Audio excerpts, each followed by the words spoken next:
But yeah, thank you for taking time out. I imagine that, prep, just over a week away, it's getting there. So, thank you guys for agreeing to have a chat.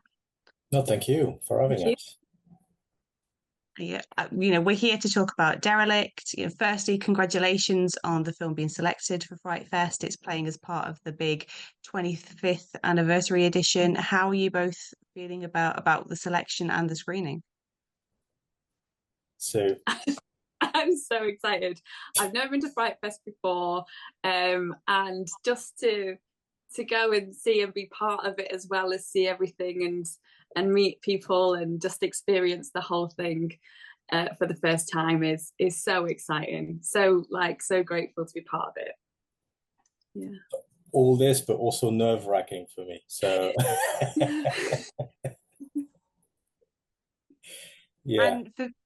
And for people who haven't read up on Derelict yet, how have you been describing it to people? So I've been describing it as a revenge thriller neo-noir with a big emphasis on the noir bit. Kind of a blend of all sorts of influences, but mostly a lot of British cinema, Mike Hodges and all that stuff, but also Shane Meadows and with touches of Park Chan-wook and Korean cinema maybe thrown in there, and yeah, that would be the way I'd describe it personally. I'm sure Sue's got a completely different take on this. No, you describe it in a much more cinematic way than I would. It's just a really cool film with a badass character who gets to have on this revenge mission and have lots of fun on that. And yeah, it's very stylized and beautiful, but chaotic and yeah, a thriller as well as a horror. Mm. And what was it about the script and the character of Abigail that, compelled you to pursue it and be a part of this film? As soon as I read it, I knew that I wanted to play this part.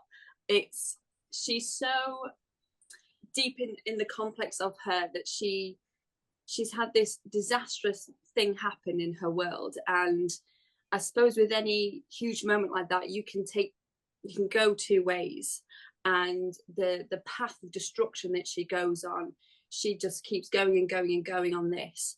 And for me, it's such a cool character to play in it's so different. I would always get cast a lot as the girl next door and this quite plain Jane character. So I really wanted to push myself, and Jonathan took the risk with me, hopefully, hopefully in the best way, to sort of take this and run with it. And it's just an absolute privilege. Abigail is a very complex character with huge morals and a huge heart, and she runs with this passion and this heart, and the script allows her to do that. And yeah, it's exciting and chaos as well. I want to specify that there was absolutely zero risk involved when we received the self-tape, where there was zero doubt. We knew she was going to pull it off. There was zero risk there. And although, the film is screening at Fright Fest, and I think there's this perception that Fright Fest is, it's all horror, it's all slashers or zombie films and that. And Derelict is very much more, it's a neo-noir, a crime, sort of a crime thriller. But then Fright Fest also does champion the dark heart of cinema. How do you both sort of see this film sitting alongside some of the other films that are on the lineup? Excellent question. For me, that's the source of anxiety. When I heard we were selected at Fright Fest, obviously I was very excited and very honored to be selected at Fright Fest. But at the same time, there's that kind of knowledge and awareness for me that it's a film that's slightly on the edge of the rest of the selection in a kind of way. I'm very curious as to how the audience are going to receive it in that way, because it is not a horror film. It is horrific in a way and bleak, but it isn't a horror film. You're right. And for me, I'm very excited to see what people will make of it at what is mostly a horror festival. And I am actually very grateful that they took the risk to select this film. It's not an easy sell in any way, shape, or form. That's for sure. Yourself, Suzanne? I actually, when we talk about horror films, I'm not really a horror film watcher. And because I'm really squeamish, and it makes me feel ill sometimes when I see blood because I'm a massive wimp. And when we were filming the scene that's the most bloody scene, it's so exciting to be part of it. But when I watched some of the film back in colour, I couldn't watch. It was too much. But then in black and white, it gave it this new level of like, oh my gosh, it's so gritty, and I don't have to feel like I might be sick.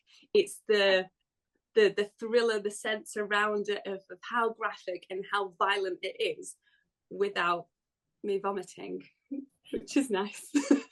Which you almost did helpful. on set, yeah. Yeah, I did.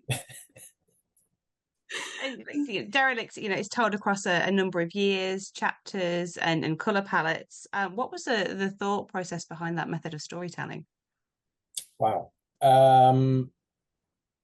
Essentially, it's based on something she left.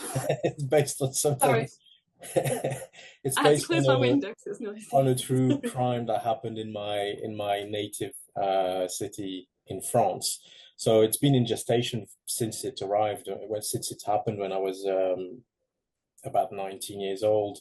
But the mode of storytelling, I'm a huge film lover, and I watch all sorts of films across the board in any genre. And I knew that I wanted to tell the story of that crime, but I also felt like the audience would need somebody to root for in this story, and so we created the character of Abigail, which was based on documentaries that I watched about the family of the victim of the true crime that happened, and I thought, how do you move on from something like this? But then I happen to also have been in contact with the person that one of the people that committed this true crime, because I used to go to school with him, and that started me on a kind of journey of making a film about empathy in a sense. How can you have empathy for the victim of a crime and the perpetrator of a crime all at the same time? And in a sense, that kind of brought a natural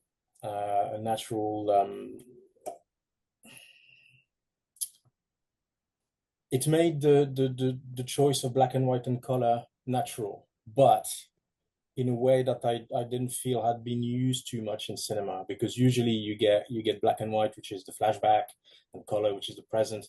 And I decided to use it in a much different way from that. And the important thing was I was always aware that I wanted scenes where we would literally transition from color to black and white in the scene, so that we would clarify what it would mean for us to use the black and white. I'm not sure if that answers your question at all. No, it does. It does. I think it is a really interesting um, storytelling technique. So many films use it in a very regimented way, and this is doing something different. And I think it sort of helps the viewer get into, these characters and whereabouts they are at any given time.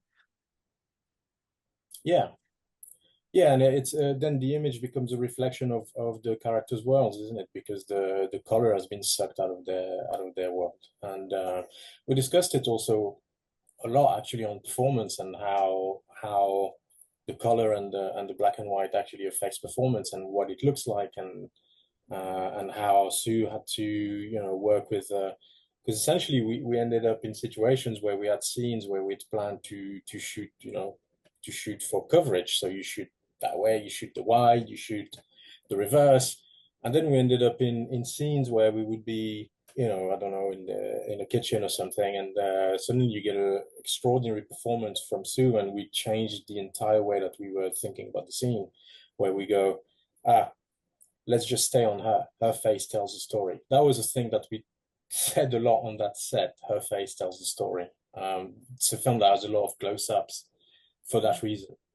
we ended up really trusting the cast to communicate a lot of the ideas and concepts and notions of empathy and sympathy.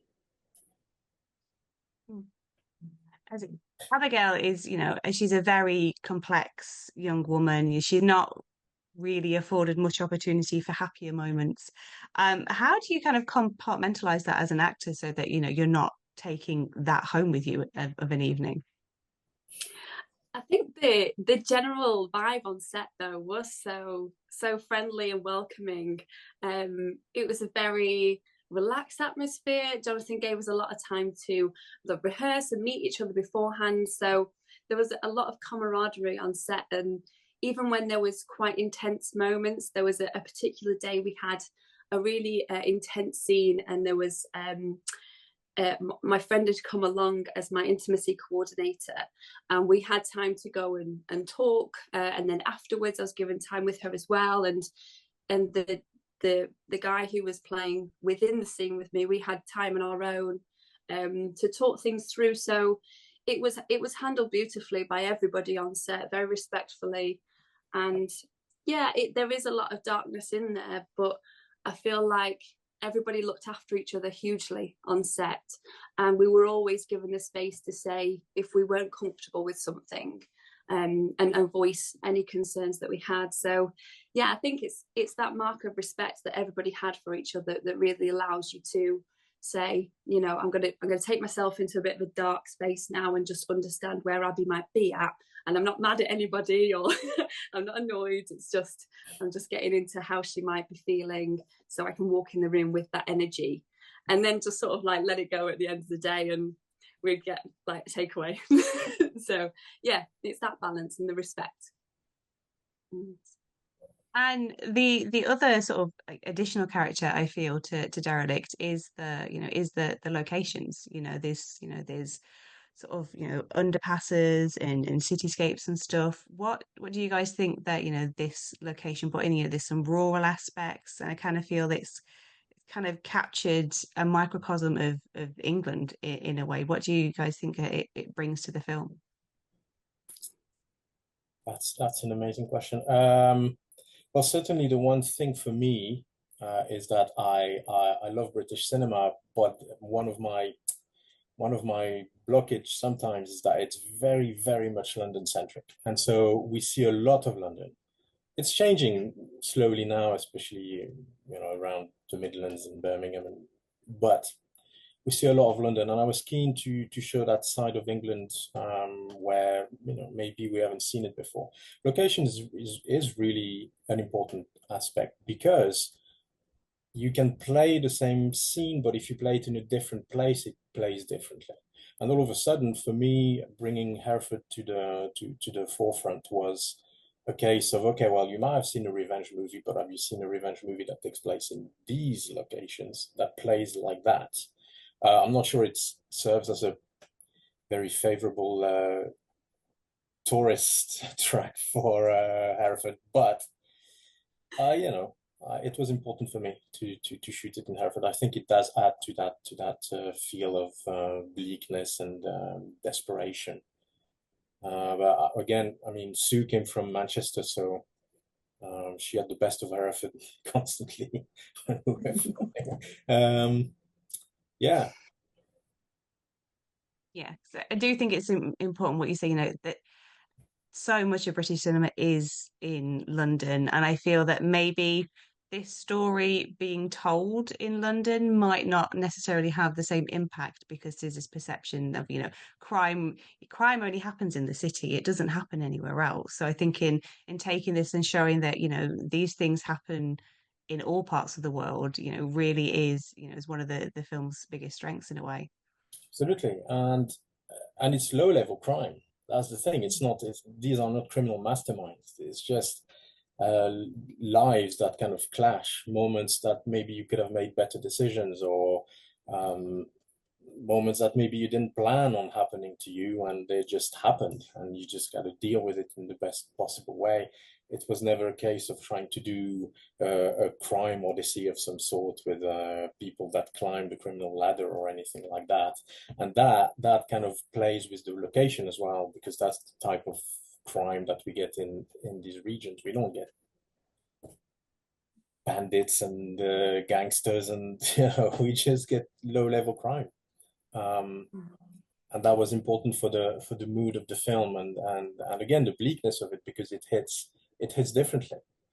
And when we had that in mind, then it became clear also the way that the revenge needed to play, which was a certain ambition for revenge, but then things get in the way, as they would in real life.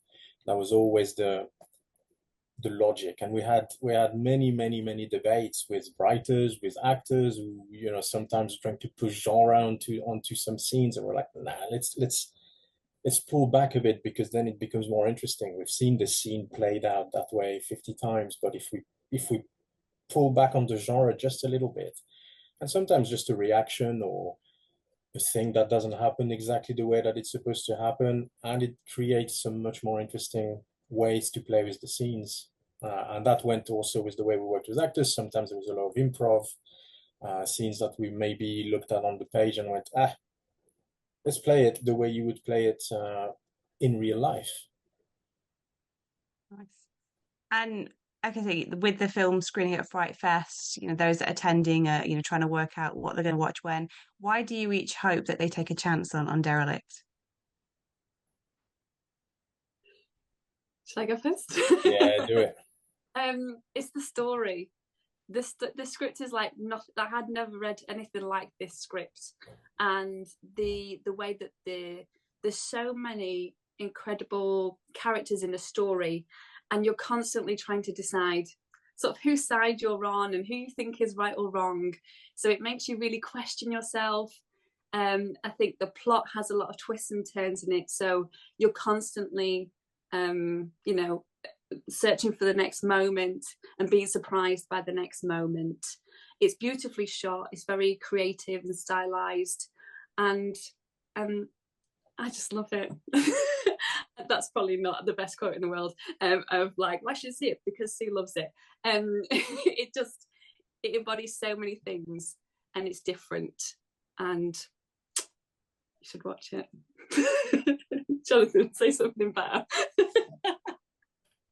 I think for me, it's the emotional journey that the film is going to take people on, and well, that and the fact that, and we haven't mentioned this yet, because I talk about it any chance I get, but it's also the budget of the film, which was £35,000, and I think for me, it's that idea of demonstrating that with £35,000, you don't necessarily have to do just a slasher in the woods, or you can have ambitions, you can have storytelling ambitions, you can work with great actors that maybe haven't been discovered yet, or are about to be discovered, hopefully.